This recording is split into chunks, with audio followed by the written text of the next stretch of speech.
இதுக்கு இல்லையாங்க ஒரு எண்டு. நிம்மதிக்காக கோயிலுக்கு வரக்கூடிய பக்தர்கள் மன அமைதியை இழக்கக்கூடிய நிலை ஏற்பட்டிருக்கிறதா கூறப்படுது.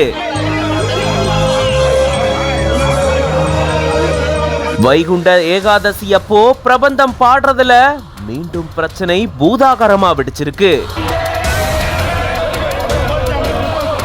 காஞ்சிபுரம் வரதராஜ பெருமாள் கோயில்ல வடகலை தென்கலை பிரிவினர்களுக்கு இடையில அப்பப்போ பிரச்சனைகள் வெடிக்கிறது வழக்கமான ஒண்ணா இருக்கு. பிரபந்தங்கள் பாடுறதுல அடிக்கடி இரு தரப்பினருக்கு இடையிலும் பிரச்சனை ஏற்படுறதாகவும் அதுலயும் குறிப்பா விழா காலங்கள்ல பிரச்சனை பெரிய அளவுல வெடிக்கக்கூடிய நிகழ்வும் நடந்துட்டு வருது. இந்த சூழல தான் வைகுண்ட ஏகாதசிய முன்னிட்டு சொர்க்கவாசல் திறக்கக்கூடிய நிகழ்வு வெகு விமர்சையா அதிகாலை 5 மணிக்கு நடந்திருக்கு.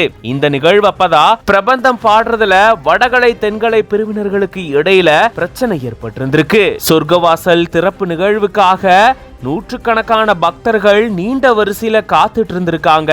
அதுவும் மணிக்கணக்கில் தரிசனத்துக்காக காத்துட்டு இருந்த சூழல்ல இவங்களுடைய பிரச்சனையால அங்க பக்தர்கள் மன அமைதியை இழந்ததா கூறப்படுது. அதை தொடர்ந்து இரு தரப்பினரையும் சமாதானம் செஞ்சு வச்சு வெளியேற்றி இருந்திருக்காங்க. இது பத்தின உங்களோட கருத்துக்களை கமெண்ட்ஸ்ல சொல்லுங்க. மேலும் பல செய்திகளுக்கு பிஹைண்ட் வுட்ஸ் பேஜை ஃபாலோ பண்ணிக்கோங்க.